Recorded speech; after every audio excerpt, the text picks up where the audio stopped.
ఈ సమయాన్ని ప్రత్యేకంగా ఉమెన్స్ క్రిస్మస్కి సంబంధించిన ప్రత్యేకమైన వర్తమానాన్ని మరి రెవరెండ్ పీయూష ప్రియ మేడం గారికి అందజేయడం జరుగుతుంది. ఈ సమయము అమ్మగారి కొరకు నమస్కారం. మా ఆహ్వానాన్ని మన్నించి మధ్యలోకి వచ్చినందుకు మీకు ధన్యవాదములు.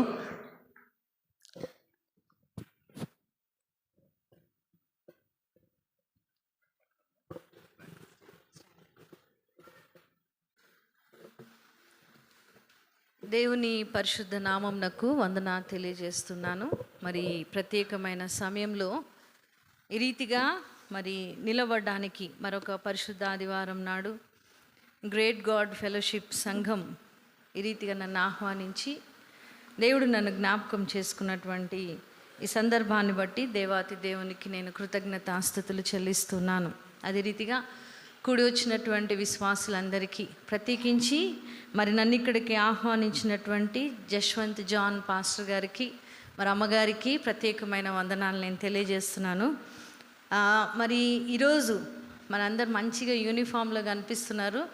స్పెషల్లీ విమెన్స్ క్రిస్మస్ సందర్భంగా మరి సంఘంలో ఉన్నటువంటి ప్రతి స్త్రీకి కూడా మరి మా కుటుంబ పక్షంన, నా పక్షంన మీ అందరికి కూడా happy Christmas. Thank you very much. Thank you అండి. మరి చక్కగా మనము క్రిస్మస్ దినాల్లోనికి ప్రవేశించాం. దేవుడిచ్చినటువంటి సమయాన్ని సంతోషంగా ఆయన సన్నిధిలో గడపాలని మనందరం వచ్చాం.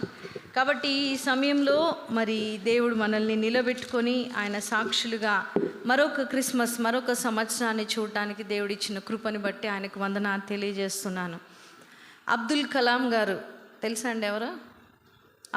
అబ్దుల్ కలాం గారు తెలుసా? సో ఆయన మాట్లాడుతూ ఏమన్నారంటే, ఒక టీచర్ అచీవ్మెంట్, ఒక టీచర్కి లైఫ్లో నేను బాగా మంచి టీచర్ని అని ఎప్పుడు అనిపిస్తుంది అంటే, తన స్టూడెంట్స్లో ఎవరో ఒకరు వారిని గుర్తుపెట్టుకొని వారిని మళ్ళీ తిరిగి జ్ఞాపకం చేసుకోవడం అనేది it's a great achievement of A teacher.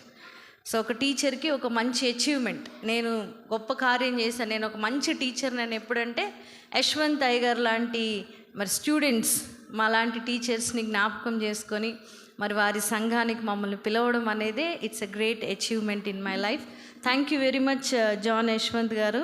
మరి నన్ను ఈ రీతిగా మరి జ్ఞాపకం చేసుకొని పిలుచున్నారు.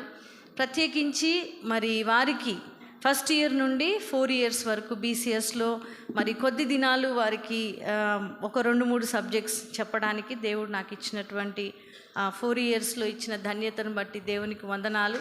మరి నేర్చుకున్నటువంటి వారి జ్ఞానాన్ని బట్టి దేవుడు సంఘాన్ని ఇంకను మరి ఆధ్యాత్మికంగా ముందుకు నడిపించాలని, అట్టి జ్ఞానంతో వారిని, వారి కుటుంబాన్ని దేవుడు ఆశీర్వదించాలని కోరుకుంటున్నాను.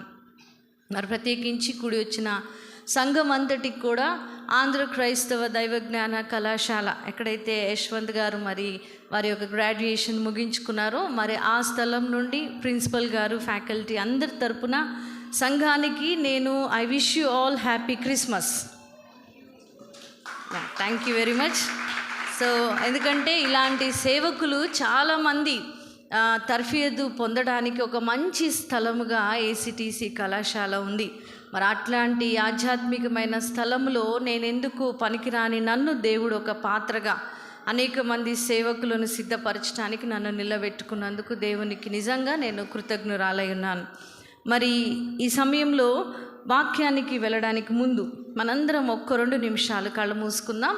కొద్ది నిమిషాలు నేను వాక్యాన్ని చెప్తాను, దేవుడిచ్చినటువంటి తలంపులను మీతో పంచుకుంటాను. 1-2 నిమిషాలు ప్రతి ఒక్కరం తలలు వంచుకొని, దేవా నువ్వు ఈ యొక్క సంవత్సరంన క్రిస్మస్ జరుపుకోవడానికి ఒక స్త్రీగా నాకు మీరు ఇచ్చిన బాధ్యతను బట్టి, భాగ్యాన్ని బట్టి మీకు వందనాలు. దేవా నాతో మాట్లాడండి, మీ మాట కొరకు ఎదురు చూస్తున్నా, దిగులు పడిన నా మనస్సుకి మీ వాక్యం ద్వారా ధైర్యాన్ని ఇవ్వండి అని ప్రతి ఒక్కరూ కూడా దేవుని సన్నిధిలో 1 నిమిషం ఆయన సన్నిధిలో ప్రార్థన చేద్దాం.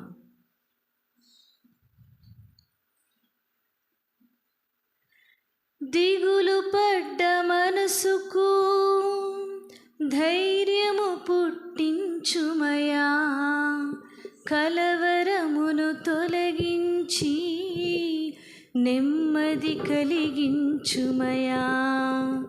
దిగులు పడ్డ మనసుకు ధైర్యము పుట్టించుమయా, కలవరమును తొలగించి నెమ్మది కలిగించుమయా. మౌనంగా ఉన్నాను, మనసు తెరచియున్నాను, మాట వింటున్నాను, మాట వింటున్నాను. ఎదురు చూస్తున్నాను నీ వాక్కు కోసం. మాట్లాడు యేసయ్యా, మాట్లాడు యేసయ్యా. ఎదురు చూస్తున్నాను నీ వాక్కు కోసం. మాట్లాడు యేసయ్యా, మాట్లాడు యేసయ్యా. మౌనంగా ఉన్నాను, మనసు తెరచియున్నాను, మాట వింటున్నాను, మాట వింటున్నాను. ఎదురు చూస్తున్నాను నీ వాక్కు కోసం. మాట్లాడు యేసయ్యా, మాట్లాడు యేసయ్యా. దేవా, మీకు వందనాలు తండ్రి. మీ వాక్కు కొరకు ఎదురు చూస్తున్న మా హృదయానికి కావలసినటువంటి మీ మాటలను మాకు అందించండి. మీ మాటలు జుంటె తేనె ధారల కన్నా మధురమైనవి. అది మా జిహ్వకు తండ్రి తృప్తిని కలిగించేటువంటివి. అటువంటి మాటలతో మమ్మల్ని మీరు బలపరిచి ఈ ఉదయకాలమున ప్రత్యేకించి స్త్రీలుగా కూడి ఉన్నటువంటి ప్రతి బిడ్డను మరి దీవించి వారి హృదయాలకి, వారి కుటుంబాలకి ఈ క్రిస్మస్ యొక్క సంతోషము, ఈ క్రిస్మస్లో మీరు అనుగ్రహించేటువంటి ఆనందమును అనుగ్రహించి వారిని బలపరచమని, మాట్లాడుతున్న నన్ను మీ సిలువ చాటును మరుగుపరుచుకొనమని యేసు ఉన్నత నామం అడిగి వేడుకొనుచున్నాం తండ్రి, ఆమేన్. మరి యొక్క సమయంలో దేవుని యొక్క పరిశుద్ధ నామమును బట్టి వందనాలు తెలియజేస్తున్నాను. దేవుని యొక్క ఉచితమైన కృపలో వాస్తవంగా ఎందుకు పనికిరానటువంటి స్త్రీలను చాలామంది బైబిల్లో చాలామంది ఉన్నారండి అట్లాగా. అయినప్పటికీ వారిని దేవుడు ఒక ప్రత్యేకమైన ఉద్దేశంతో ఎన్నుకొని ఉన్నాడు. ఆ క్రమంలో ఈరోజు ఒక స్త్రీ గురించి, ఎందుకంటే స్త్రీల క్రిస్మస్ కాబట్టి నేను ఒక స్త్రీ గురించి ఈరోజు మాట్లాడాలని ఆశపడుతున్నా. ఈమె గురించి మనం చాలాసార్లు చదువుకొని ఉంటాం. ఎందుకు నేను ఈ మాట చెప్తున్నానంటే, ఇందాక ఒక అమ్మ నిలబడి ఒక కంఠత వాక్యము ఒక చాప్టర్ మొత్తం చూడకుండా చెప్పారు. నిజంగా చాలా సంతోషం. అలా చూడకుండా చెప్పడం అంటే నాకే ఒక్కొక్కసారి గుర్తుండదు, కానీ అనర్గళంగా చాలా I should appreciate the church. నిజంగా అలాగా ఆ రీతిగా తర్ఫీదు పొందుతున్న మిమ్మల్ని దేవుడు ఇంకను ఆశీర్వదించాలి. మరి కాబట్టి మీకు చాలా వరకు బైబిల్ తెలుసు అనేది నాకు అర్థమైంది. కాబట్టి నేను కొన్ని క్లూస్ చెప్తాను. మరి ఆ స్త్రీ ఎవరో మీరే చెప్పాలి. ఆమె యేసుక్రీస్తు యొక్క కాలంలో ఉన్నటువంటి స్త్రీ. ప్రత్యేకించి ఆమె యేసుక్రీస్తు జననము కలిగేటువంటి సమయంలో ఆమె ఉన్నటువంటి స్త్రీ. ఆమె దేవుని యొక్క ఆలయంలో ఉన్నటువంటి స్త్రీ. చాలా చెప్పండి, అన్న అనేటువంటి స్త్రీ. చాలా సంతోషం. ఈరోజు అన్న గురించి ఒక 2-3 విషయాలు నేను చెప్పి ముగిస్తాను. చాలాసార్లు ఈమె గురించి మనం తెలుసుకొని ఉంటాం. అన్న ఎవరు, అన్న అనేటువంటి ప్రవక్తిని ఎవరు అనేటువంటి విషయం. అయితే ఈరోజు కొద్ది నిమిషాలు ఈ యొక్క అన్న అనేటువంటి ఆమె గురించి మీరు బైబిల్ తీయకుండా ఒక ప్రశ్న అడుగుతాం. మీ అందరికి లెక్కలు బాగా వస్తాయని నేను అనుకుంటున్నాను. నేను టీచర్ని కాబట్టి ఎక్కువ ఇలా ఇంటరాక్ట్ అయ్యి మాత్రమే వాక్యం నేను చెప్పగలను. సో కాబట్టి అన్న అనేటువంటి ఈమె వయస్సు ఎంత ఉండొచ్చు సుమారుగా అండి? అని ఉందా బైబిల్లో? 82 సంవత్సరాలు. ఏమనుంది బైబిల్లో? 82 సంవత్సరాలు విధవరాలుగా ఉంది. అంటే 82 సంవత్సరాలు విధవరాలుగా ఉంది. కానీ ఆమె వయసు ఎంత టోటల్గా? చాలా స్పష్టంగా ఉంటుంది. మనం చూద్దాం ఒకసారి. లూకాసు వార్త 2వ అధ్యాయము 36వ వచనం నుండి. మరియు ఆషేరు గోత్రికురాలును పనూయేలు కుమార్తెయునైనున్న అన్న అను ఒక ప్రవక్తి ఉండెను. ఈ యొక్క ప్రవక్తి బైబిల్లో మరొక ప్రశ్న, బైబిల్లో పాత నిబంధనలో మొట్టమొదటిన ప్రవక్తిని, ప్రవక్త అంటేనేమో పురుషుడు, ప్రవక్తిని స్త్రీగా ఉన్నటువంటి ప్రవక్త ఎవరండి? బైబిల్లో పాత నిబంధనలో మొట్టమొదటిగా స్త్రీగా ఉన్నటువంటి ప్రవక్తిని ఎవరు? దెబోరానా? మిరియాము మోషే అక్క అయినటువంటి మిరియాము బైబిల్లో మొట్టమొదట ప్రవక్తినిగా ఉంది. అలాగే క్రొత్త నిబంధనలో మొట్టమొదటిగా ప్రవక్తిని అని పిలువబడినటువంటి ఆమె ఎవరంటే అన్నా అనేటువంటి ఈమె. మనము ఆ వచ్చిన ప్రారంభం చూస్తే 36వ వచనం, మరియు అండ్, ఇంగ్లీష్లో అండ్ అంటాడు. అండ్ ఎప్పుడు వాడతాం మనము? ముందు ఎవరి గురించి అని చెప్పి మరి ఇంకొకరి గురించి కలిపేటప్పుడు మనం మరియు, ఇది మరియు అది అని రెండు వస్తువుల్ని లేకపోతే ఇద్దరు పర్సన్స్ని మనం చెప్పేటప్పుడు మరియు అనే పదం వాడతాం. ఇక్కడ మరియు అని అంటున్నాడు అంటే పైన ఇంకొకరు ఎవరి గురించో మాట్లాడాడు. ఎవరి గురించి మాట్లాడారు? సుమియోను గురించి మాట్లాడాడు. చూడండి, దేవుని యొక్క ప్రవచనం, దేవుని యొక్క విశ్వాస ప్రయాణం, లేకపోతే దేవుని యొక్క జననం, ఆయన జననంలో ఉన్నటువంటి ఉద్దేశంలో కేవలం దేవుడు పురుషుల్ని మాత్రమే హైలైట్ చేయలేదు. మనం సుమియోన్ గురించే మాట్లాడాడని ఎక్కువ సుమియోన్ గురించి మాట్లాడతాం, కానీ అండ్ సుమియోనుతో పాటు ఇంకొక స్త్రీ కూడా ఉంది అనేటువంటి బాధ్యతని ఇక్కడ మనకు తెలియపరుస్తున్నాడు. సుమియోను గురించి మనకు బాగా తెలుసు. యేసుక్రీస్తు మరి 8వ రోజు సున్నతి చేయబడడానికి యెరూషలేం దేవాలయానికి తెచ్చినప్పుడు అక్కడ ఉన్నటువంటి సుమియోను ప్రవచనం మాట్లాడుతూ ఉంటాడు.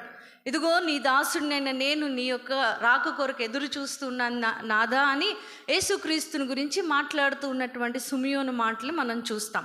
అది అయిపోయిన వెంటనే మరియు అంటూ అన్నా గురించి మాట్లాడుతున్నట్లు మనం చూస్తున్నాం. అంటే ఏంటి ఇక్కడ?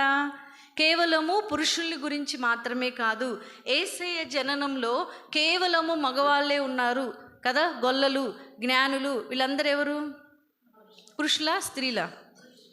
వాళ్ళందరూ పురుషులే వచ్చారండి. యేసయ్య పుట్టినప్పుడు స్త్రీలు రాలేదు కదా. ఎవరు? పాపం మరియం ఒక్కతే. హోల్ డ్రామాలో మనకు కనపడేది ఎవరు? మరియం ఒక్కతే కదా. మిగిలిన వాళ్ళందరూ కూడా పురుషులే కనిపిస్తారు. అందుకని యేసయ్య ఈ జెండర్ బ్యాలెన్స్, ఈ రీతిగా యేసుక్రీస్తు జననంలో స్త్రీల యొక్క పాత్ర కూడా ఉంది అని చెప్పడానికి మరియు అన్నా అనేటువంటి ప్రవక్తిని గురించి మాట్లాడుతున్నాడు. దట్ వర్డ్ అండ్, మరియు అనేటువంటి దానిలో ఉన్నటువంటి గొప్ప విషయం అంటే నేను పురుషులతోనే క్లోజ్ చేయటం లేదు. మనం 2వ అధ్యాయం మొత్తం చూస్తే గొల్లలు, జ్ఞానులు వీళ్ళందరూ కనిపిస్తారు. దానిలో ఈ అన్నా అనేటువంటి ప్రవక్తిని కూడా దేవుడు జోడిస్తున్నాడు. అంటే ఇక్కడ కూర్చున్నటువంటి స్త్రీలమైన మనందరి మీద క్రీస్తు రక్షణ సువార్త భారము అందరి మీద ఉంది. అన్నా ఉంది అంటే అన్నాతో పాటు మనందరం కూడా అందులో ఉన్నాము అనేది జ్ఞాపకం చేసుకోవాలి. కాబట్టి ఈ అన్నా అనేటువంటి ప్రవక్తిని ఏ గోత్రానికి చెందినటువంటి ఆమె? ఆషేరు గోత్రానికి చెందినామా. ఇప్పుడు ఈమె వయస్సుని మనం క్యాలిక్యులేట్ చేద్దాం. ఏమంటూ ఉన్నాడు చూడండి ఒకసారి. కుమార్తె ఒక ప్రవక్తిని ఉండెను, ఆమె కన్యత్వము మొదలు, యాక్చువల్లీ కన్యత్వం అంటే 16 years, 16 సంవత్సరాలు కౌంట్ చేయండి. 16 సంవత్సరాలు అప్పుడు ఆమెకి వివాహమైంది. కన్యత్వం మొదలు 7 ఏండ్లు పెనిమిటితో సంసారము చేసి, అంటే 16 సంవత్సరాలు అప్పుడు పెళ్ళయింది, 7 సంవత్సరాలు హస్బెండ్తో, భర్తతో ఆమె సంసారం చేసింది. తర్వాత బహుకాలము గడిచినదై 84 సంవత్సరములు విధవరాలై ఉండెను. 16, 7, 84 మొత్తం 107 సంవత్సరాలు. ఇప్పుడు అన్నాకి ఎంత వయసు అండి? సుమారుగా, అంటే నేను కరెక్ట్గా చెప్పలేను. ఒకవేళ ఆమె కన్యత్వం అంటే ఎప్పుడు చేసుకుందో వివాహం మనకు తెలియదు కాబట్టి సుమారుగా 107 సంవత్సరాలు, అంటే 100 దాటిపోయినటువంటి స్త్రీ. ఎవరిమా? ఇక్కడ ఎవరైనా ఉన్నారా అంత ధన్యతలో ఉన్నవాళ్ళు? 100 years దాటిన స్త్రీలు ఎవరైనా ఉన్నారా? ఉంటే నిజంగా గ్రేటే. కానీ గ్రేట్ కాదు. ఈ కాలంలో 100 సంవత్సరాలు దాటి బ్రతకడం అంటే అసలు చాలా గొప్ప విషయం అని మనం అనుకుంటాం. కానీ మా సంఘంలో ఒక స్త్రీ ఉంది, ఆమెకి 102 సంవత్సరాలు. చాలా ఆమె పని ఆమె చేసుకుంటుంది. ఎప్పుడన్నా వెళ్ళి మేము ప్రార్థన చేయడానికి వెళ్తే మా పాస్టర్ గారు ఏం ప్రార్థన చేయమంటాం అంటే, దేవుడు నన్ను ఎప్పుడు పిలుస్తాడో అడుగయ్యా అంటది. అంటే విసుగు చెందిపోయిందనమాట. ఈ లోకంలో కొడుకుని చూసింది, మనవాళ్ళు, ముని మనవరాలు, వాళ్ళ పెళ్ళిళ్ళు అన్నీ చూసేసింది. ఇంకా ఆమెకేమి లేదు ఈ లోకంలో. అందరు ఎవరు పట్టించుకోలేనటువంటి పరిస్థితిలో ఆమె ఉండిపోయింది. అందుకని ఆమెకు కూడా విసుకొచ్చి, దేవా నన్ను ఎప్పుడు తీసుకుంటావు దేవా అని ఆమె కూడా ఎదురు చూస్తుంది. కానీ ఈ 107 సంవత్సరాల ఆమె విసుగుదలలో లేదండి, నిరుత్సాహంలో లేదు. నిరుత్సాహంలో లేకుండా ఈమె యెరూషలేము దేవాలయంలో క్రీస్తు యొక్క రాక కొరకు ఏం చేస్తుందంట? ఎదురు చూస్తుంది. విమోచకుని కొరకు, చాలా దేవుని యొక్క రాకడ కొరకు, దేవుని యొక్క అంటే క్రీస్తు మెస్సయ్య యొక్క రాకడ కొరకు ఎదురు చూస్తూ ఉంది కదా. అడ్వెంట్ అంటారు. ఇప్పుడు మనం ఉన్నటువంటి దినాలన్నీ ఏంటంటే అడ్వెంట్ దినాలు. అడ్వెంట్ అంటే క్రీస్తు యొక్క మొదటి రాకడ అని అర్థం. క్రీస్తు రాక. మనమందరం ఏ దినాల్లో ఉన్నాం? ఇప్పుడు అడ్వెంట్ దినాల్లో ఉన్నాం. అంటే 25వ తారీఖు కొరకు మనం అందరం ఏం చేస్తున్నాం? ఎదురు చూస్తూ ఉన్నాం. వస్తుంది, ఎప్పుడు వస్తుందో 25th, బట్టలు, తర్వాత పిండి వంటలు, ఇంటికి పెయింటింగ్స్ కదా, రకరకాల అరేంజ్మెంట్స్ మనం చేసుకుంటూ ఉన్నాం. సో దేవుని యొక్క రాకడ కొరకు మనం అందరం ఏం చేస్తున్నాం? ఇప్పుడు ప్రిపేర్ అవుతూ ఉన్నాం కదా, మనం అందరం కూడా సిద్ధపడుతూ ఉన్నాం. ఇక్కడ 107 సంవత్సరాల అన్న అనేటువంటి ప్రవక్తిని కూడా యేసుక్రీస్తు రాకడ కొరకు ఎక్కడ ఎదురు చూస్తుంది? దేవాలయంలో ఎదురు చూస్తుంది. దేవుని యొక్క రాకడ కొరకు ఎదురు చూస్తూ ఉన్నటువంటి స్త్రీ. ఈమె ఏ గోత్రానికి చెందిన స్త్రీ? ఆషేరు గోత్రానికి చెందిన స్త్రీ. ఇంతకీ ఆషేరు ఎవరు? ఆషేరు ఎవరండి? ఆషేరు, అసలు ఆషేరు అనే పేరు ఎక్కడ ప్రారంభించబడింది బైబిల్లో? ఆషేరు యాకోబుకి ఎంతమంది కుమారులు? 12 మంది కుమారులు. 12 మంది కుమారుల్లో ఒక కుమారుడి పేరేంటి? ఆషేరు కదా. 12 మంది, 12 గోత్రాలకు చెందిన వాళ్ళు. ఆ 12 గోత్రాలకు చెందిన వాళ్ళు ఆషేరు అనేటువంటిది ఒక గోత్రము. అయితే ఆదికాండం 49వ అధ్యాయం. ఈరోజు ఈ గోత్రంలో నుండి పుట్టినటువంటి అన్నా గురించి ఒక 4 విషయాలు మనం తెలుసుకుందాం. ఆదికాండం 49వ అధ్యాయం 20వ వచనం. ఆషేరునొద్ద శ్రేష్టమైన ఆహారము కలదు, రాజులకు తగిన మధుర పదార్థములను అతడిచ్చును. ఈ గోత్రాన్ని ఒకరోజు యాకోబు తన 12 మంది కుమారులను పిలిచి ఒక్కొక్కరిని ఆశీర్వదిస్తూ ఉన్నాడు. ఒక్కొక్కరిని ఏం చేస్తున్నాడు? ఆశీర్వదిస్తూ ఉన్నాడు. ఆశీర్వదిస్తూ ఉన్న క్రమంలో ఏమైందంటే ఆషేరు గోత్రాన్ని, ఆషేరు కుటుంబాన్ని ఆశీర్వదిస్తూ ఏమన్నాడంటే, ఈ కుటుంబం ఎలాంటి కుటుంబం అంట? ఎలాంటి కుటుంబము? శ్రేష్టమైన ఆహారము కలదు. ఏముంటుందంటే ఈ గోత్రంలో ఏముంటుంది? శ్రేష్టమైన ఆహారము కలదు. ఒకవేళ పాస్టర్ గారు మన ఇంటికి వస్తున్నారు అనుకోండి, మనం ఏం చేస్తాం? పచ్చడి వేసి పెడతామా? ఏం చేస్తాం కదా? ఏం ఆహారం ది బెస్ట్, పాస్టర్ గారికి ఏమి ఇష్టం కనుక్కొని మరి మనం ఇవ్వగలిగిన దానిలో, మనకి మంచిగా ధనము ఏమీ లేకపోయినా మనం ఇవ్వగలిగిన దానిలో అయ్యగారికి ఏం చేయాలనుకుంటాం? ఇష్టమైనది ఇవ్వాలనుకుంటాం. ఏమి ఇవ్వాలనుకుంటాం? ఇష్టమైనది ఇవ్వాలనుకుంటున్నాం. ఈరోజు ఎదురు చూస్తున్నాము క్రీస్తు రాకడ కొరకు. ఆనాడు అన్నా కూడా ఎదురు చూస్తుంది. 2025 సంవత్సరాల క్రితము అన్నా కూడా యేసుక్రీస్తు రాకడ కొరకు ఎదురు చూస్తూ ఉంది. ఏ గోత్రంలో? ఆషేరు గోత్రంలో పుట్టినటువంటి ఈమె ఎదురు చూస్తుంది. ఈ గోత్రం యొక్క ప్రత్యేకత ఏంటి? ఆషేరు శ్రేష్టమైన ఆహారము కలదు. చాలా శ్రేష్టమైన ఆహారము ఈ ఆషేరు గోత్రంలో ఉన్న వాళ్ళకి ఉంటుందట. ఆహారం అంటే తినే ఆహారమే కాదు, చాలా గుణగణాలు, దేవునికి ఇష్టమైన లక్షణాలు. దేవుడు మన దగ్గరకు వచ్చినప్పుడు మనల్ని ఏముంది నీ దగ్గర పెట్టు అని అడగడు. ఏమంటాడు? నీలో శ్రేష్టమైనది ఏముందో చూస్తాడు. నీలో శ్రేష్టమైన ఆహారం ఏముందో అది తినడానికి ఆయన ఇష్టపడతాడు. ఏముంది ఆయన వచ్చినప్పుడు ఇప్పుడు అందరూ అక్కడైతే అన్నా ప్రవక్తిని క్రీస్తు మొదటి రాకడ కొరకు ఎదురు చూస్తుంది. చిన్న బాలుడైన యేసయ్య ఎప్పుడు వస్తాడు, మెస్సయ్య ఎప్పుడు పుడతాడని యేసయ్య రాకడ కొరకు ఎదురు చూస్తుంది. ఎవరు? అన్నా అనే ప్రవక్తిని 2025 సంవత్సరాల క్రితం. కానీ ఇప్పుడు యేసయ్య మళ్ళీ చిన్న బాలుడుగా వస్తున్నాడు ఈ లోకంలోకి. ఏమన్నాడండి? మనం ఇంకా ఎలా పాడుతుంటామంటే లాలి పాటలు, జోల పాటలు అన్నీ పాడుతుంటాం యేసయ్యకి. అవునా? తప్పు కాదు, మనం అలా ఊహించుకోవడంలో యేసయ్యని తప్పు కాదు. కానీ యేసయ్య ఇంకా అలా రాబోట్లేదు కదా. చిన్న బాలుని తీసుకొచ్చి ఇక్కడ నేను పడుకోబెడితే మీరు అందరూ వచ్చి ఏం చేస్తారు? చూస్తారు, ఎట్లున్నాడో, ఎంత బాగున్నాడు ఈ పిల్లోడు చూడడానికి మనందరం వస్తాం. కానీ ఇదే కుమారుడు ఒకవేళ పెద్దవాడయ్యి కదా, పెద్దవాడయ్యి రెండో రాకళ్ళు ఎలా వస్తానన్నాడు ఆయన? ఎలా? యూదా గోత్రపు అదే కనుక ఒక సింహాన్ని తెచ్చి ఇక్కడ పెట్టాను అనుకోండి, మీరు ఎంతమంది ఉంటారు ఇక్కడ? ఉంటారా కదా? మొదటి రాకడలోనేమో ఏమీ తెలియని ఒక అమాయకమైనటువంటి బాలుడు కాబట్టి మనందరం చూస్తాం, చాలా సాధువైనటువంటి బాలుడు. కానీ రెండవ రాకడలో ఆయన ఎలా రాబోతున్నాడు? యూదా గోత్రపు సింహముగా రాబోతున్నాడు. మరి ఆయన్ని చూడడానికి అడ్వెంట్లో మొదటి అడ్వెంట్ ఇది, మనం ఫస్ట్ అడ్వెంట్ 25వ తారీఖు అయిపోతే మళ్ళీ మనం దేని కొరకు ఎదురు చూడాలి? క్రీస్తు రెండవ రాకడ కొరకే ఎదురు చూడవలసిన వారిగా ఉన్నాం కదా. మరి రెండవ రాకడలో రాబోతున్న యేసయ్య కొరకు మన సిద్ధపాటు ఎలా ఉంది, నేను ఆయన్ని ఎలా ఎదుర్కొనబోతూ ఉన్నాను అనే విషయంలో ఈ అన్నా ప్రవక్తిని ఆషేరు గోత్రంలో నుంచి ఆమె ఏమంటుందంటే, శ్రేష్టమైన ఆహారాన్ని నేను మొదటి రాకడలో పుట్టిన మెస్సయ్యకి ఇస్తున్నా.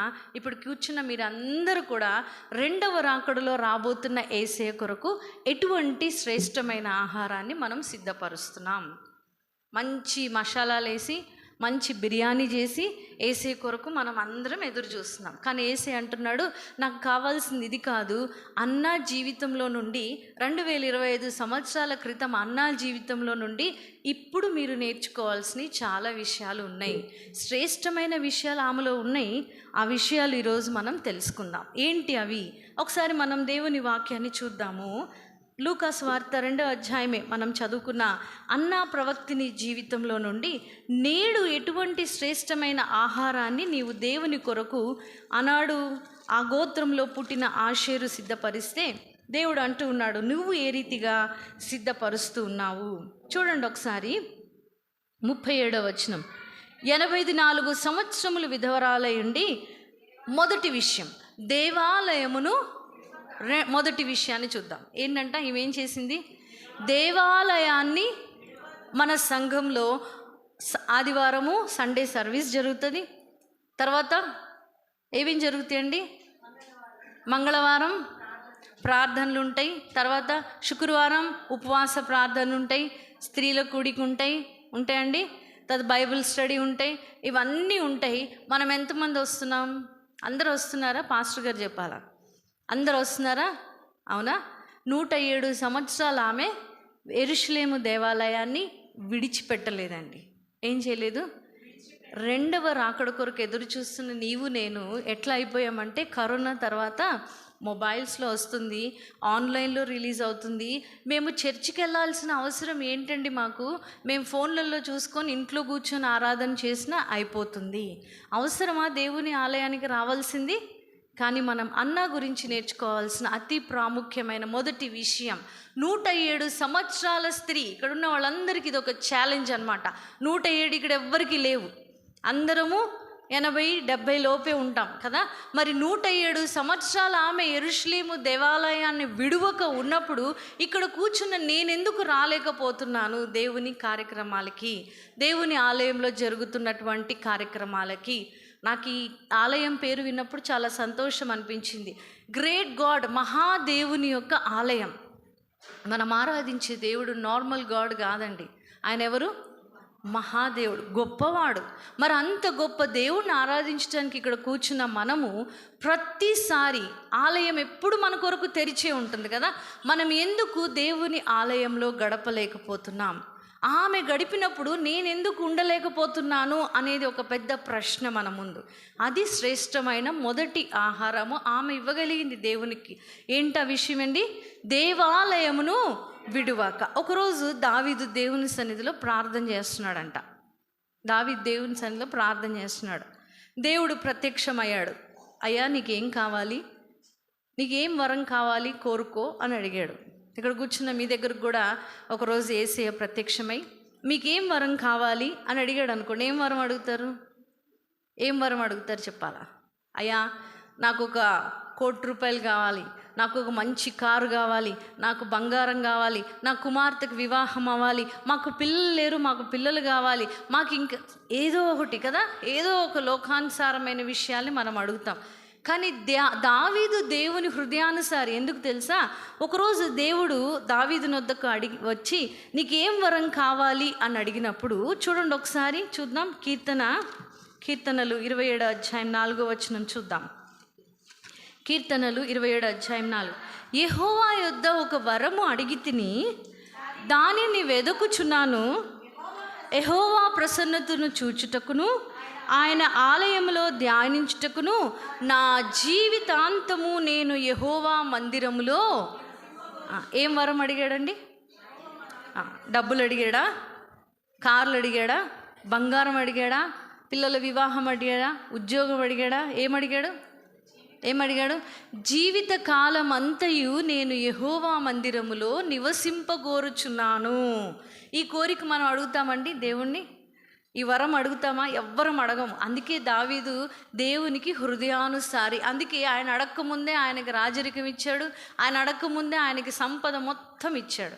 ఎప్పుడైతే మనం ఆయన సన్నిధిలో ఉంటామో, ఆయన మందిరంలో సమస్తము ఉన్నది, ఆయన మందిరంలో ఆశీర్వాదం ఉన్నది, ఆయన మందిరంలో ధనం ఉన్నది, ఆయన మందిరంలో దీవెనలు ఉన్నాయి, ఆయన మందిరంలో సమస్తమైన మేళ్ళు మనకి ఇవ్వడానికి ఆయన ఉన్నాడు. కానీ ఈ మందిరానికి రాకుండా మనం ఏం చేస్తున్నాము? మన ఇళ్ళల్లోనే మన టైంని స్పెండ్ చేస్తాం, లేకపోతే ఈరోజే మనం ఏదో ఒక పని పెట్టుకుంటాం. ఇక్కడ కూర్చున్నటువంటి పేరెంట్స్ చాలామంది ఉన్నారు, మదర్ అండ్ ఫాదర్. మరి ఎంతమంది మన యవన బిడ్డలు మనతో పాటు దేవుని ఆలయానికి వచ్చారు కదా? లేదండి, ఈరోజు స్పెషల్ క్లాస్ అండి మా పిల్లలకి కదా, సండే రాగానే స్పెషల్ క్లాస్ అండి, సండే రాగానే వాళ్ళకి ఏదో పని ఉందండి, ఇలాంటివి మనం చెప్తూ ఉంటాం. కానీ దేవుడు అంటూ ఉన్నాడు, మీ కుటుంబంతో సహా వచ్చి దేవుని సన్నిధిలో ఉంటే దేవుడిచ్చే ఆశీర్వాదాలు చాలా ఎక్కువ. అందుకనే దావీదు అంటున్నాడు, అయ్యా నేను ఒక వరం అడుగుతున్నా నీ దగ్గర. ఏంటా వరం అంటే, యెహోవా ప్రసన్నతను చూచుటకును ఆయన ఆలయంలో ధ్యానించుటకును నా జీవిత కాలమంతయు నేను యెహోవా మందిరంలో నివసింపగోరుచున్నాను. ఎంతకాలం అంట? ఓన్లీ సండేనా?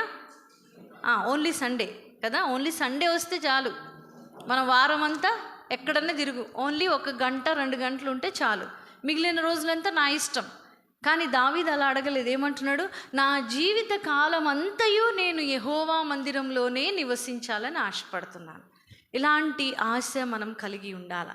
ఆనాడు అన్న దేవుని మొదటి రాకడ కొరకు ఎదురు చూస్తూ ఆషేరు గోత్రంలో పుట్టి శ్రేష్టమైన ఆహారము కలిగినటువంటి అన్న దేవుని యొక్క రాకడప్పుడు ఆమె ఇస్తున్నటువంటి మొదటి ఆహార పదార్థం ఏంటంటే, ఇదిగో దేవా నీ ఆలయంలో నేను జీవితకాలం అంతా ఉంటున్నాను.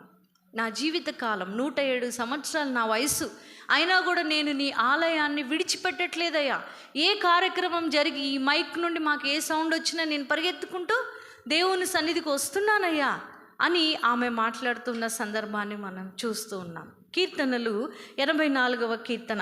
అసలు ఈ దేవుని యొక్క ఆలయం గురించి దావీదు చూడండి ఎందుకు అంత ఆశ కలిగి ఉన్నాడంటే, 84వ సంకీర్తన 2వ వచనాన్ని చూద్దాం. యెహోవా మందిరావరణములను చూడవలనని నా ప్రాణము ఎంతో ఆశపడుచున్నది, అది సొమసులుచున్నది. జీవము గల దేవుని దర్శించుటకు నా హృదయమును నా శరీరమును ఆనందముతో కేకలు వేయుచున్నవి. ఎట్లా ఉందంటే ఆయన శరీరము, ఆయన బాడీ మొత్తము. సండే రాగానే మన శరీరం ఎలా ఉంటుంది? వారం అంతా కష్టపడ్డాం కదా, ఈ ఒక్కరోజు పడుకుంటే ఏమైందంట. కానీ దావీదు అలా అనట్లేదు. ఏమంటున్నాడు? నా శరీరము ఏమవుతుందంట? యెహోవా మందిరమును చూడవలనని, జీవము గల దేవుని దర్శించుటకు నా హృదయమును నా శరీరమును ఆనందంతో. ఎప్పుడు వెళ్దాం? ఎప్పుడు రెడీ అయ్యి నేను చర్చికి వెళ్ళాలా? ఎప్పుడు రెడీ అయ్యి నేను దేవుని ఆలయాన్ని చూడాలా అని ఆశ, తపన ఎవరికి ఉందంట? దావీదుకుంది. మరి ఇక్కడ కూర్చున్న మనకుందా? అన్నాకుంది. ఇక్కడ కూర్చున్న మనకు కూడా అటువంటి ఆశ ఉండాలి. సో కాబట్టి మొదటిగా ఆమె దేవాలయాన్ని విడువక ఆరాధిస్తుంది. మనకు ఇక్కడ కూర్చున్న వాళ్ళందరికీ డౌట్ రావచ్చు, అవునండి మేము ఇంత బాగా దేవుని ఆలయానికి వచ్చామనుకో మాకేంటి లాభం కదా. చాలామంది ఉంటాం విశ్వాసులుగా. ఈ ప్రశ్న చాలామంది అడుగుతారు, నేను వస్తాను దేవుని ఆలయానికి, నాకేంటి లాభం ఏంటండి, నేను వస్తే ఏంటండి, దేవుడు మాకేమిస్తాడంటే, అంటే ఏదో ఒకటి ఆశించే దేవుని సన్నిధికి వస్తాం కదా. ప్రకటన గ్రంథం ఒకసారి మనం చూద్దాం. ప్రకటన గ్రంథం 7వ అధ్యాయం 15వ వచనం. ప్రకటన గ్రంథం 7వ అధ్యాయం 15వ వచనం. అందువలన వారు దేవుని సింహాసనం ఎదుట ఉండి రాత్రింబగళ్ళు ఆయన ఆలయములో ఆయనను ప్రేమించుచున్నారు. సింహాసనాసీనుడైన వాడు తానే తన గుడారము వారి మీద కప్పును. దేవుని ఆలయంలో మనము నిత్యము ఆరాధిస్తే ఆయన ఏం చేస్తాడంట? ఆయన గుడారముతో వారిని కప్పును. నువ్వు 1 గంట 2 గంటలు దేవుని ఆలయంలో గడిపితే నీకు వచ్చే దీవెన ఎంత అంటే, నువ్వు ఎక్కడ తిరిగినా, బండి మీద వెళ్తాము, బస్సులో వెళ్తాము, కారులో వెళ్తుంటాము, ఎక్కడికి వెళ్ళినా నిన్ను ఎలాగ ఆయన కాపాడుతూ ఉన్నాడు? ఎలా కాపాడుతున్నాడండి? ఎందుకు కాపాడుతున్నాడు దేవుడు నన్ను? ఎందుకంటే నువ్వు దేవుని ఆలయంలో గడిపావు కాబట్టి, నువ్వు ఎక్కడ తిరిగినప్పటికీ ఏం చేస్తున్నాడు ఆయన గుడారము నీ మీద కప్పి ఉంచుతున్నాడు, కాచి కాపాడుతున్నాడు. ఎందుకు? ఆయన ఆలయంలో నేను గడపడాన్ని బట్టి. కాబట్టి అన్నా ప్రవక్తిని ఏం చేస్తూ ఉంది? మొట్టమొదటిగా దేవాలయాన్ని విడవలేదు. రెండవ విషయాన్ని మనం చూద్దాం. దేవాలయము విడవక రెండవ విషయం ఏంటి? ఉపవాస ప్రార్థనలు చేస్తుంది. ఏం చేస్తుందంటండి? 107 సంవత్సరాలు. ఇక్కడ ఎంతమందికి షుగర్ బీపీ ఉందంటే ఆల్మోస్ట్ అందరు చేయెత్తుతారు. అవునా? అందరూ ఈ కాలంలో చిన్నపిల్లల్ని కూడా లెక్కేసుకోవచ్చు. రైట్. సో 107 సంవత్సరాల ఆమెకి ఏమున్నాయో మనకు తెలియదు, ఏం కంప్లైంట్స్ ఉన్నాయో. కానీ ఆమె ఏం చేస్తుందంట? ఉపవాస ప్రార్థన చేస్తుంది. ఏం ప్రార్థన? మామూలు ప్రార్థన కాదండి. ఏం ప్రార్థన? ఉపవాస ప్రార్థన. మనం ఒక్క పూట అన్నం తినొద్దు అంటే ఏమంటాం? అమ్మో నాకు షుగర్ ఉందండి, నేను టైంకి తినాలండి అనేటువంటి మనము ఈరోజు అన్న మన ముందు నిలబడి ఉంది. ఒక ఛాలెంజ్. 107 సంవత్సరాల అన్న మన ముందు నిలబడి అడుగుతుంది, నేను ఉపవాసం ఉంటుంటే మీరెందుకు ఉండలేకపోతున్నారు కదా? ఏది? చిన్న బాలుడుగా పుడుతున్న యేసయ్యని చూడటానికే నేను ఉపవాసం ఉండి ఎదురు చూస్తున్నాను. మరి యూదా గోత్రపు సింహం వస్తుంది. మనం ఎంత జాగ్రత్తగా ఉండాలా? మరి ఎంత ప్రార్థన చేయాలా? మామూలు ప్రార్థనలు పనికిరావు. ఏం ప్రార్థన చేయాలా? ఉపవాస ప్రార్థన చేయాలా? కేవలం ఉపవాస ప్రార్థన అంటే కేవలం మనం ఎలా ఆలోచిస్తాము? ఒక పూట అన్నం తినకుండా దేవుని సన్నిధికి వస్తే సరిపోద్ది, అంతేనండి కదా? జకరియా గ్రంథం ఒకసారి చూద్దాం. జకరియా గ్రంథం 7వ అధ్యాయం 5వ వచనం. జకరియా గ్రంథం 7వ అధ్యాయం 5వ వచనం. దేశపు జనులందరికీ యాజకులకును నీవి మాట తెలియచేయము. 70 సంవత్సరములు ఏటేటా మీరు ఉపవాసం ఉండి దుఃఖము సలుపుచు నా యందు భక్తి కలిగియే ఉపవాసం ఉంటిరా. చాలండి, చాలు. ఈరోజు మనల్ని అందరిని అడుగుతున్నాడు, అవును అన్నా ప్రవక్త ఉన్నప్పుడు ఉపవాసం మేమెందుకు ఉండకూడదు? మేము కూడా ఉపవాసం ఉంటామండి, ఉపవాస ప్రార్థన చేస్తామండి అని మనందరం దేవుని దగ్గర మొక్కుబడి చేసుకోవచ్చు. కానీ దేవుడు అంటున్నాడు, ఉపవాసం ఉన్నటువంటి మీరు ఎలా ఉండాలంట? ఒకసారి చూడండి, ఒక ప్రశ్న అడుగుతున్నాడు అక్కడ మనల్ని చాలా స్పష్టంగా. ఏమంటున్నారు? నా యందు భయభక్తులు కలిగియే ఉపవాసం ఉంటిరా. ఎలా ఉండాలంట? మనం భయభక్తులు కలిగి ఉపవాసం ఉండాలి. భయభక్తులు కలిగి ఉపవాసం ఉండాలి. 2 పదాలు ఇందులో, భయము, భక్తి కదా. ముందే పదం ఉంది, భక్తి ఉందా, భయం ఉందా? భయము. నేను ఎప్పుడు చెప్తాను, చాలామందికి ఇదే మాట నేను చెప్తాను. మనందరము క్రైస్తవ విశ్వాసులం కదా. చిన్నప్పటి నుంచి క్రిస్టియన్స్ అయి ఉండొచ్చు, లేకపోతే మధ్యలో దేవుణ్ణి ఎరిగి మనం వచ్చి ఉండొచ్చు దేవుని సన్నిధికి. మనందరం ఎవరు అంటే కేవలము భక్తులం మాత్రమే. భక్తులం అంటే ఏం చేస్తున్నాం? వస్తున్నాము కదా, దేవుని సన్నిధికి బైబిల్ పట్టుకొని వస్తున్నాం, మర్యాద కూర్చుంటున్నాం, ముసుగేసుకొని కూర్చుంటున్నాం, ఎక్కువ మాట్లాడడం లేదు, దేవుని సన్నిధిలో చాలా మర్యాదగా మనం కూర్చుంటున్నాం. ఇది మన యొక్క భక్తి మాత్రమే. మనకంటే భక్తి మనం కానీ ఇతర విశ్వాసులు ఉన్నారు, వాళ్ళు ఇంకా మనకంటే ఎక్కువ భక్తి కలిగిన వాళ్ళు. అవునా కదా? ఖాళీ చెప్పులు. ఇప్పుడు ఈ సీజన్లో మనం చాలామంది చూస్తాం, చెప్పులు లేకుండా నడుస్తూ ఉంటారు, చాలా భక్తిగా ఉంటారు, ఉమ్ము కూడా మింగరు. ఎంత ఉపవాసం ఉంటారంటే ఉమ్మి కూడా మింగనటువంటి ఉపవాస ప్రార్థన చేస్తుంటారు. చాలా భక్తిని ప్రదర్శిస్తూ ఉంటారు. మనకంటే ఎక్కువ భక్తి, వారికి ఇంకా ఎక్కువ భక్తి. పొర్లు దండాలు చేస్తారు. నువ్వెంత పొడుగు జుట్టన్నా పెంచుకో, దేవునికి ఇవ్వాలనుకుంటే ఇచ్చేసేస్తారు. చాలా డెడికేటెడ్గా. దేవుడు ఇవన్నీ మనల్ని అడగలేదు. మన భక్తి ఇంత ఎక్కువగా చూపిమని దేవుడు మనల్ని అడగలేదు. కానీ భక్తికి ముందు ఒక పదం యాడ్ చేశాడు. ఏ భక్తి అది? భయభక్తులు కదా. ఏముండాలి భక్తికి ముందు? భయం ఉండాలి. నువ్వు భక్తి ఎంత చేసినా భయం లేదనుకోండి, ఏమి ఉపయోగం లేదు. అందుకే అంటున్నాడు, ఉపవాసం చేసేటప్పుడు నీకు భయం ఉందా? కడుపు కాల్చుకుంటున్నాము అని మాత్రమే మనం అనుకుంటున్నాం. కానీ దేవుడు అంటున్నాడు, ఆ కడుపు కాల్చుకునటం వెనుక భయం ఉండాలా.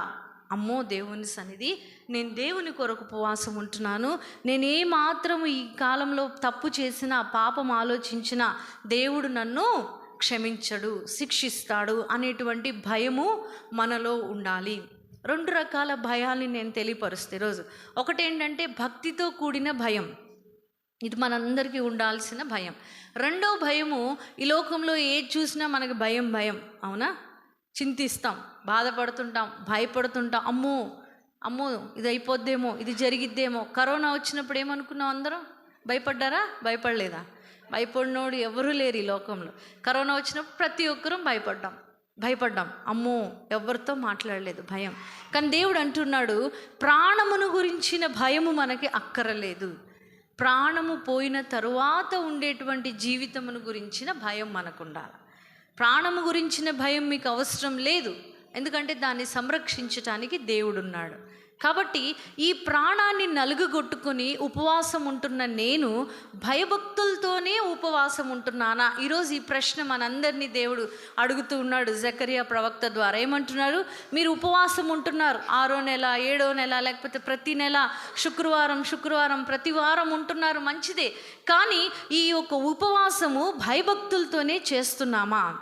ఎటువంటి జీవితంలో మనం ఈ ఉపవాసం చేస్తూ ఉన్నాము? ఇది మనందరము పరీక్షించుకోవాలా. జకరియా గ్రంథం అదే అధ్యాయం చూడండి ఒకసారి, 8వ అధ్యాయం చూడండి, 19వ వచనం. 8వ అధ్యాయం 19. ఆజ్ఞ ఇచ్చినది ఏమనగా, 4వ నెలలో ఉపవాసం, 5వ నెలలో ఉపవాసం, 7వ నెలలో ఉపవాసం, 10వ నెలలో ఉపవాసం, యూదా ఇంటి వారికి సంతోషమును ఉత్సాహమును పుట్టించు మనోహరములైన పండుగలను కాబట్టి సత్యమును సమాధానమును ప్రియముగా ఎంచుడి. ఉపవాసం ఉండడం ఏంటంటే బైబిల్ ప్రకారము యూదా వారికి ఇదేంటిది? యూదా ఇంటి వారికి సంతోషమును ఉత్సాహమును పుట్టించు మనోహరములైన.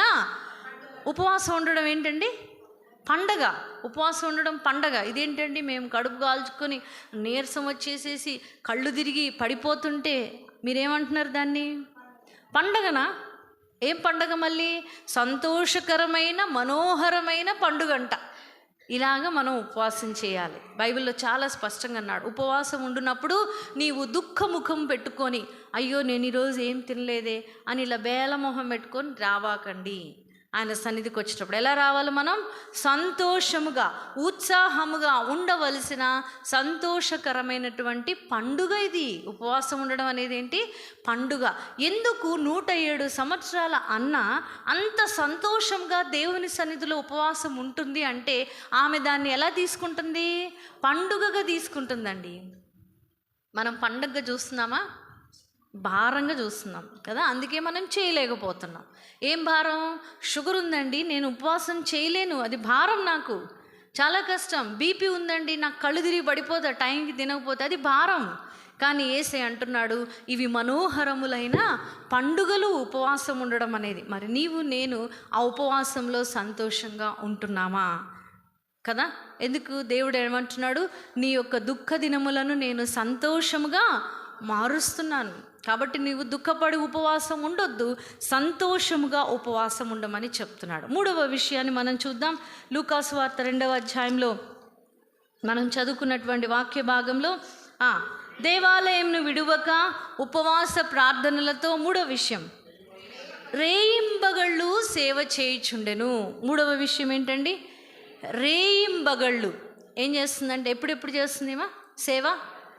రేయింపగలు. రేయి అంటే రాత్రి, పగలు, రాత్రి పగలు ఏం చేస్తుంది? మా సేవ చేస్తూనే ఉంది. అర్ధరాత్రి అయ్యగారు సాయంత్రం వచ్చి కొంచెం ఇదంతా ఊడవాలి రండి అని అన్నారనుకో, ఏమంటాం మనం?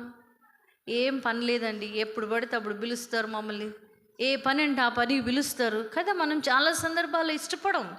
కానీ దేవాలయంలో ఎలా చేస్తుందంటే ఈమె రేయింపగలు, రేయి లేదు పగలు లేదు, దినమంతా ఆమె దేవుని సన్నిధిలో ప్రార్థన చేస్తూనే ఉంది, ఆలయంలో ఉంటూనే ఉంది. రేయి అనక పగలనక దేవుని ఆరాధిస్తూ ఉంది. కీర్తనకారుడు 1వ సంకీర్తన అని మీరందరూ బాగా కంఠస్థ పెట్టారు కాబట్టి తీయకుండా కూడా చెప్పొచ్చు. 1వ సంకీర్తన మీరేం తీయనవసరం లేదు. దాంట్లో 2వ వచనంలో ఏమనుంది?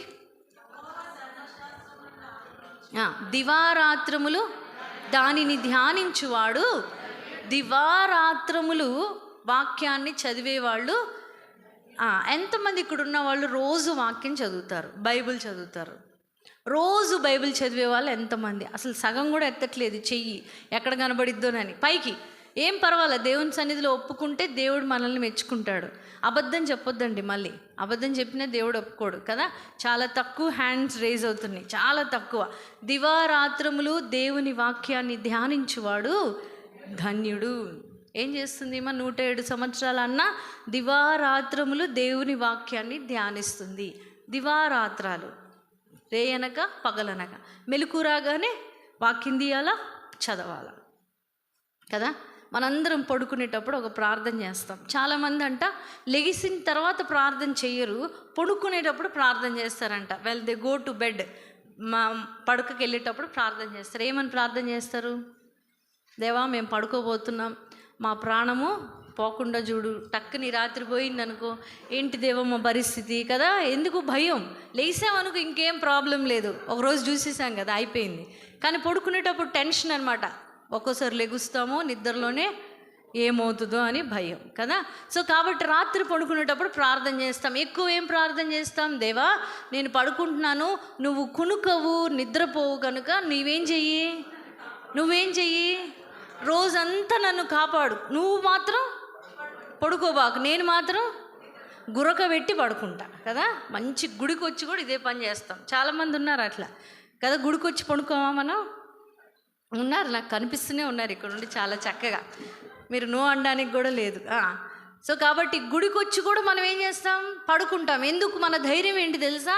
నన్ను కాపాడువాడు కునుకడు, నిద్రపోడు. ఆయన మాత్రం పడుకోవద్దు, నేను మాత్రం దివారాత్రులు కాదండి. ఇది ఎంతవరకు న్యాయం? మనం ఆలోచించండి ఒకసారి. దేవుణ్ణి ఇలాగ మనం ప్రార్థన చేయడం, ఇలాగ అడగడం ఎంతవరకు కరెక్ట్?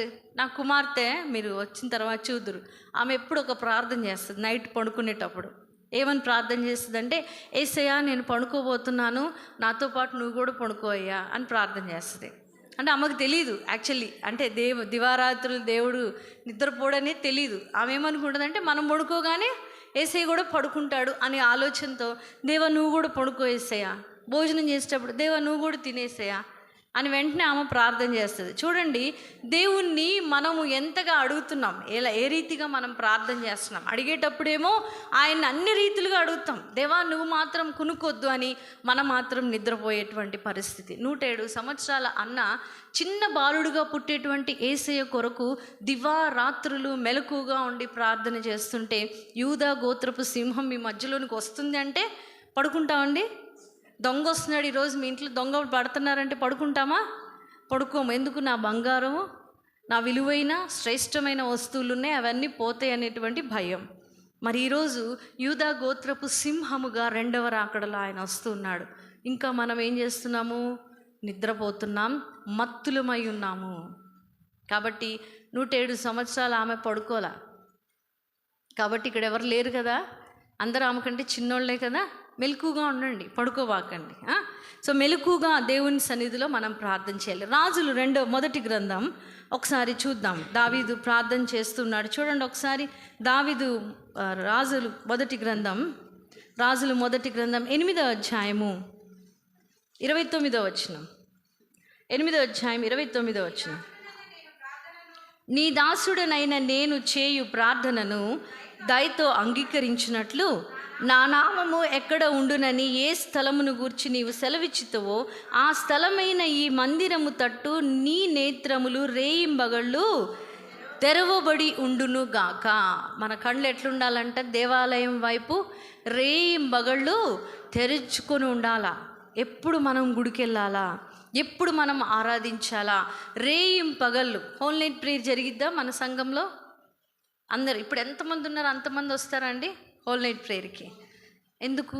ఒక్క రాత్రి, నెలలో ఒక్కరోజే కదా, ఒక్కరోజు, నెలలో ఒక్కరోజు మీరు మెలకుగా ఉండడానికి ఎందుకు ఇష్టపడడం లేదు?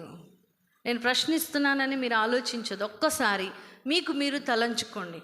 ఆయన కునుకొక నిద్రపోక నీకు 365 రోజులు ఇస్తుంటే, అట్లీస్ట్ ఒక నెలలో 30 రోజులు నీకు ఇస్తున్నప్పుడు, ఒక్క రాత్రి ఆయన కొరకు నేను మెలకుగా ఉంటే దేవుడు నాకు ఎన్ని దీవెనలు ఇస్తాడండి?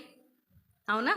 ఒక్క రాత్రి ఆయన కొరకు నేను మెలకుగా, ఒక్క రాత్రి సమర్పించుకోండి. ఇప్పటి నుంచైనా మనము ఒక నిర్ణయం తీసుకుందాం. ఒక్క రాత్రి దేవా, నెలలో ఒక్క రాత్రి నేను మెలకుగా ఉంటే.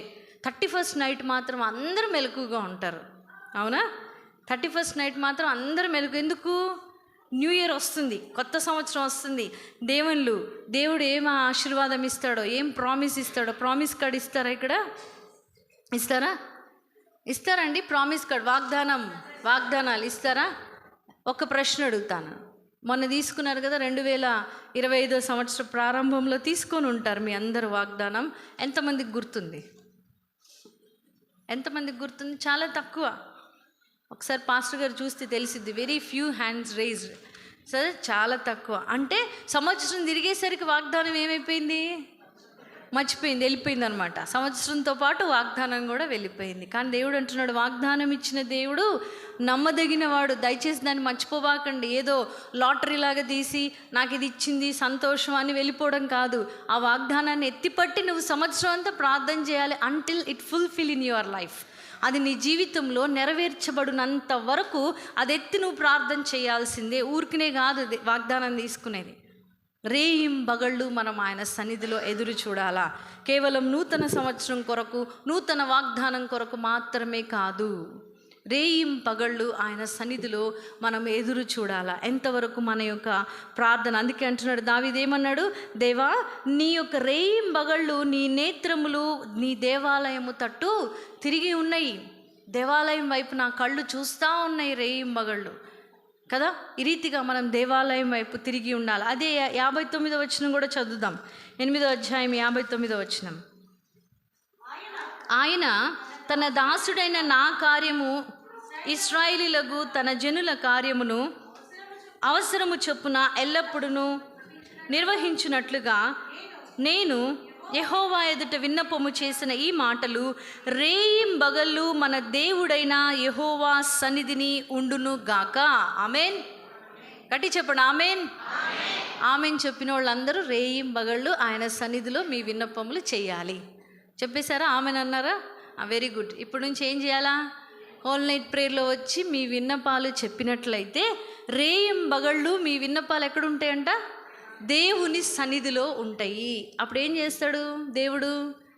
ఒక్కొక్క టిక్ చేసుకుంటూ వెళ్తాడు నీ విన్నపాలు. ఎస్, ఇదిగో నా బిడ్డ ఈ ప్రార్థన చేసింది, పలానా హోల్ నైట్ ప్రేయర్లో నా కుమారుడు వచ్చి ప్రార్థన చేశాడు.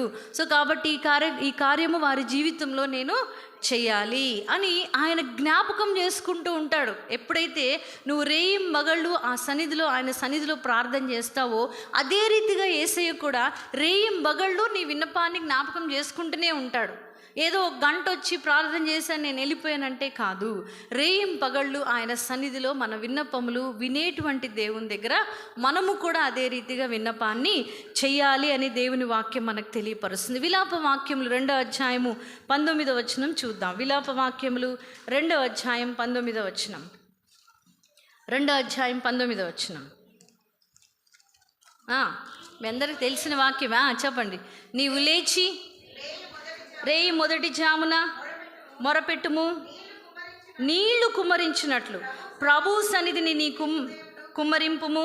నీ పసిపిల్లల ప్రాణము కొనుకు నీ చేతులను ఆయన తట్టు ఎత్తుము.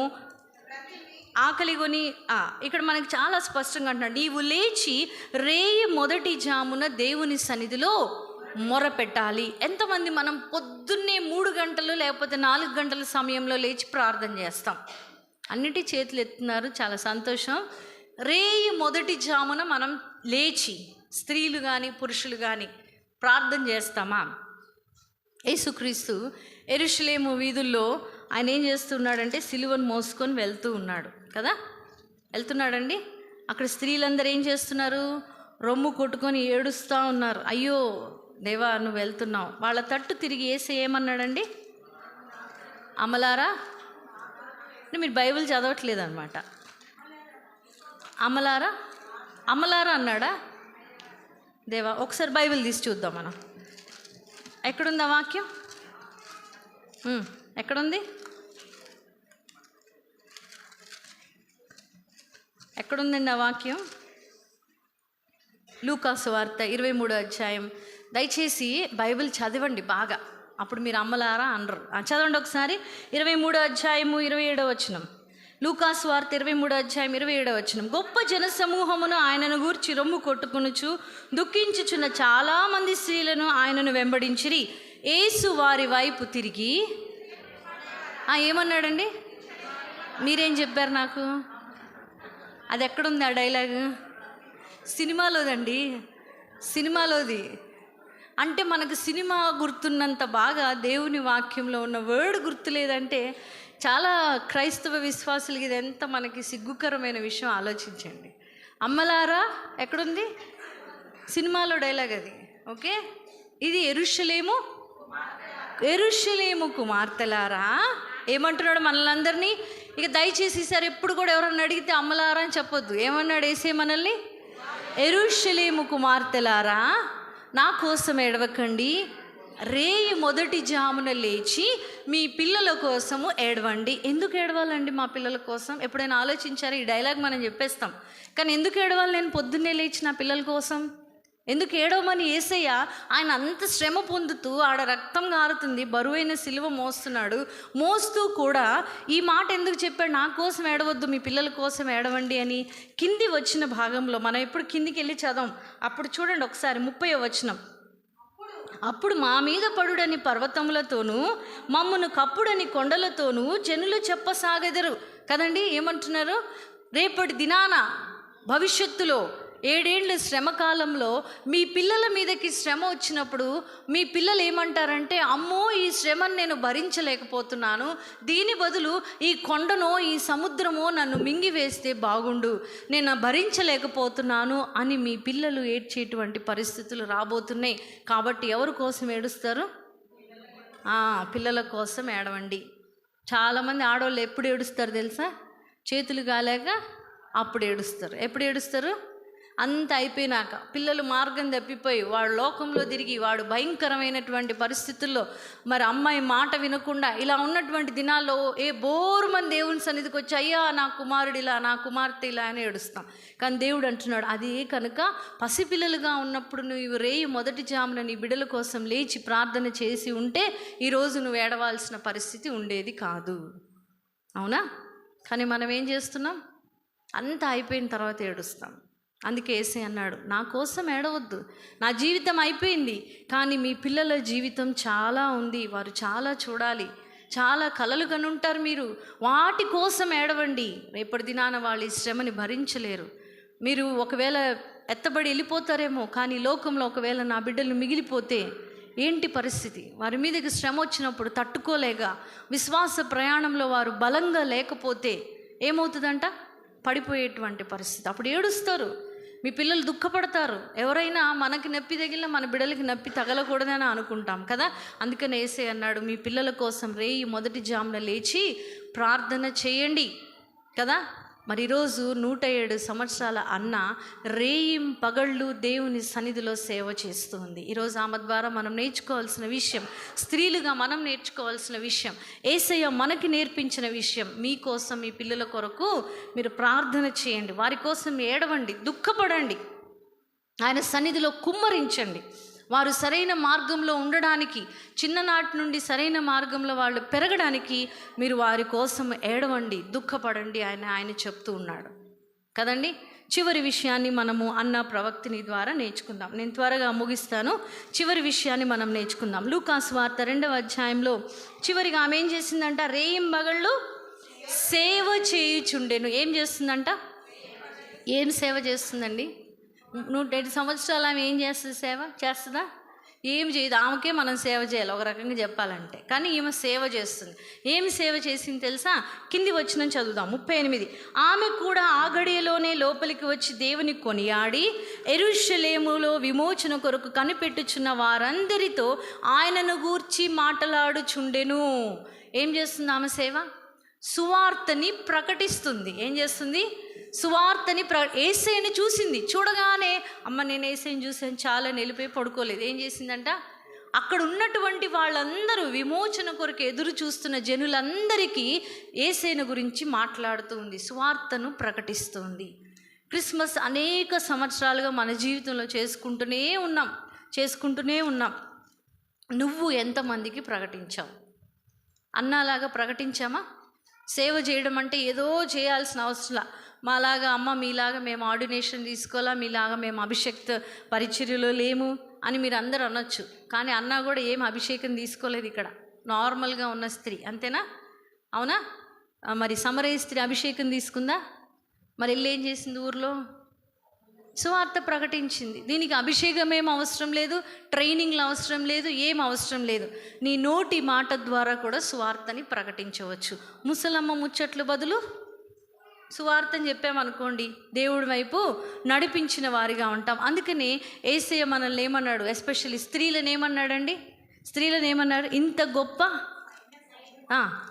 గొప్ప సైన్యము. ఎలాంటి సైన్యము? ప్రకటించు స్త్రీలు ఎలా ఉన్నారంట? గొప్ప సైన్యముగా ఉన్నారు. ప్రకటించు స్త్రీలు ఎలా ఉన్నారు? సంఘములో స్త్రీలు ఎక్కువ ఉన్నారా, పురుషులు ఎక్కువ ఉన్నారా? స్త్రీలు ఎక్కువ ఉన్నారు కదా. గొప్ప సైన్యం అని ఎందుకు అన్నాడు తెలుసా మీకు? దేవుడు ఎందుకు అన్నాడంటే, సైన్యానికి ఏముంటుంది? సైన్యంలో చేరాలంటే ముందు మనకేం కావాలి? Height, weight. ఇంకేం కావాలి మనకి? ఏం కావాలండి? సైన్యం. ఒక శత్రువు ఎదురు వస్తున్నాడు, మనకేం కావాలా? ధైర్యం కావాలా? అవునా? మనం అనుకుంటాం స్త్రీలు పిరికి వాళ్ళని. నో, స్త్రీలు ఎవరండి? సైన్యంతో పోల్చాడు మిమ్మల్ని కదండి. మనందరిని దేంతో పోల్చాడు దేవుడు? గొప్ప సైన్యంతో పోల్చినప్పుడు మనం పిరికి వారము కాదు, ధైర్యము కలిగిన వారము అని ఆయన ఉద్దేశం. మామూలు సైన్యం కాదు, గొప్ప సైన్యం, బలమైన గ్రేట్ ఆర్మీ, బలమైనటువంటి ఆర్మీ మనం అయినప్పుడు సువార్త ప్రకటించడానికి మనకు భయం ఎందుకు? అవసరమా? భయం ఏం లేదు. ధైర్యంగా మనం సువార్తని ప్రకటించగలగాలి. కీర్తన 40:9 చూద్దాం ఒకసారి. కీర్తన 40:9. నా పెదవులు మూసుకొనక మహా సమాజంలో నీతి సువార్తను నేను ప్రకటించి ఉన్నానని నేనంటిని. ఏం చేస్తున్నాడంటే దావీదు?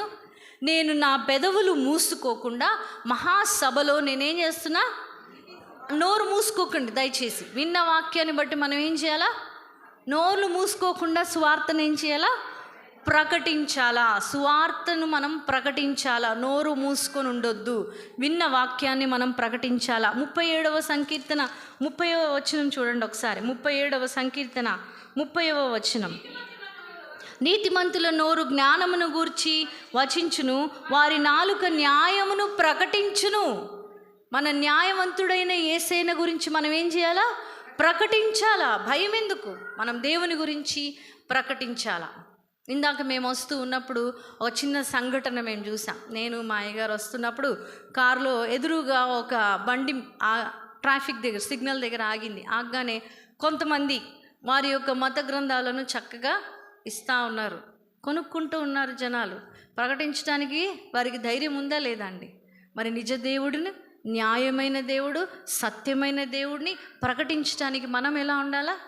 ధైర్యము కలిగి ఉండాలా. అన్న ప్రవక్తిని ముస్సలామే కదండి, ఆమె మాటలు కూడా సరిగ్గా వస్తాయో రేవో పాపం కదా, పళ్ళన్నీ ఊడిపోయి ఉంటాయి. అయినా కూడా వెళ్ళి ఏం చేస్తుంది? అందరికీ చెప్తుంది, నేను మెసేజ్ చూసా. 2025 సంవత్సరాల నుంచి మనం యేసయ్య బర్త్డే చేసుకుంటున్నాం. మరి మనం చెప్తున్నామా? నేను రక్షకుడిని కనుగొన్నా, నేను రక్షకుడు నా జీవితంలోకి వచ్చాడు అని మనము చెప్తున్నామా? గొల్లలు చెప్పారండి. చూడండి ఒకసారి లూకాసు వార్త 2వ అధ్యాయము 15వ వచనంలో, 17వ వచనం, 2వ అధ్యాయం 17వ వచనం.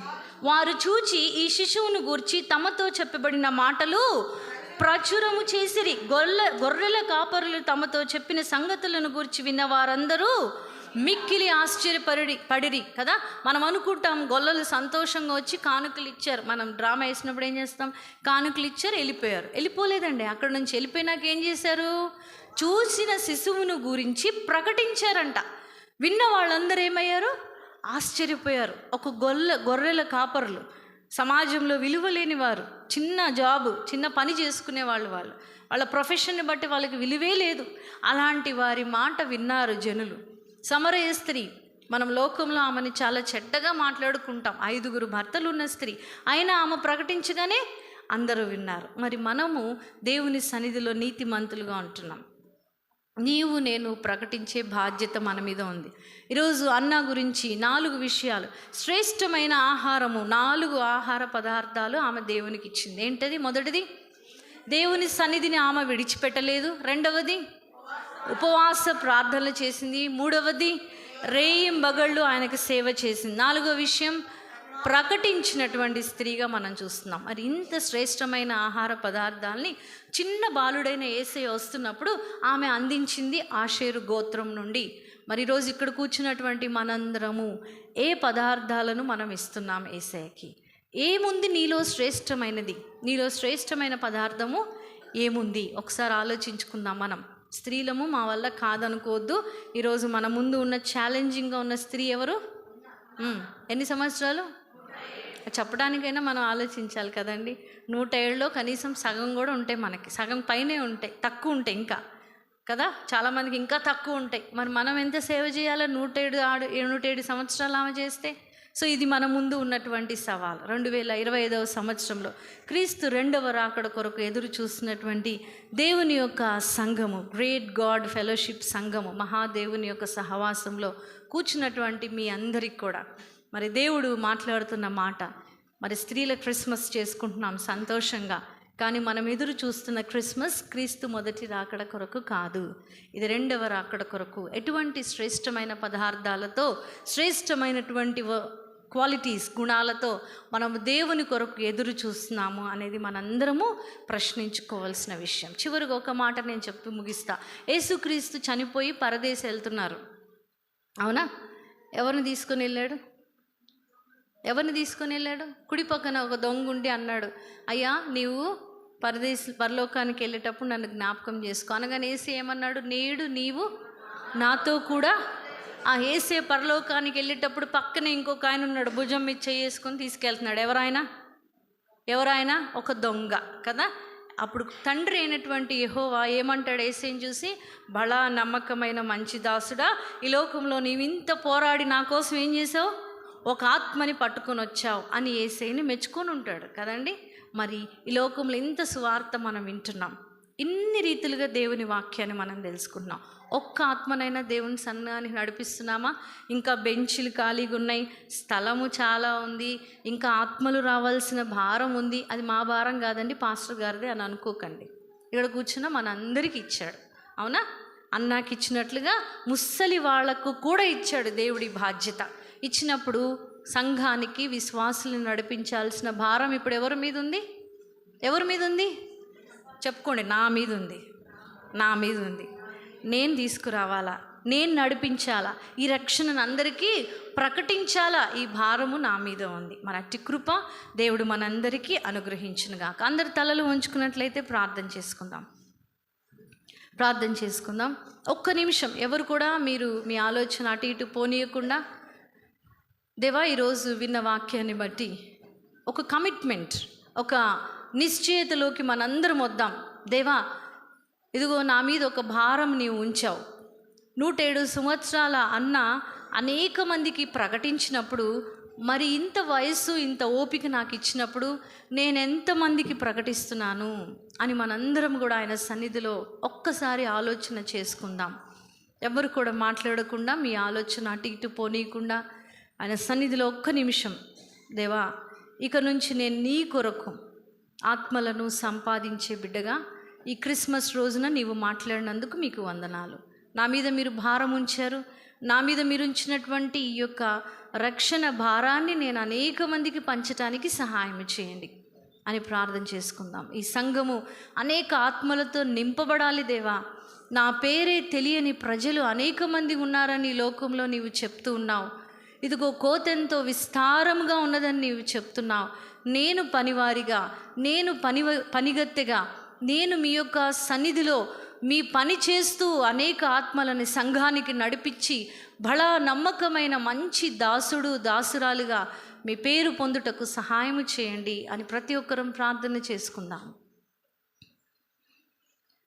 దేవా మీ నామాన్ని బట్టి వందనాలు తండ్రి. విన్న వాక్యము మా హృదయంలో నూరంతలుగా ఫలింపచేసి ఈ వాక్యము ద్వారా ఈ మహాదేవుని ఫెలోషిప్, ఈ యొక్క సహవాసము దినదినము అభివృద్ధి చెందులాగన మీ దాసుణ్ణి మీ దాసురాల్ని బలపరిచి దీవించి అనేక మందికి ఇది ప్రార్థన మందిరంలాగా ఉండులాగన సహాయం చేయండి. ప్రత్యేకించి ఈ క్రిస్మస్ యొక్క సంతోషము, ఆనందము, నూతన సంవత్సరం యొక్క దీవెనలను ఇక్కడ కూర్చున్న ప్రతి బిడ్డకు మీరు అనుగ్రహించి ఘనత, మహిమ, ప్రభావాలు పొందుకొనమని యేసు నామమున అడిగి వేడుకొనుచున్నాము తండ్రి. ఆమేన్.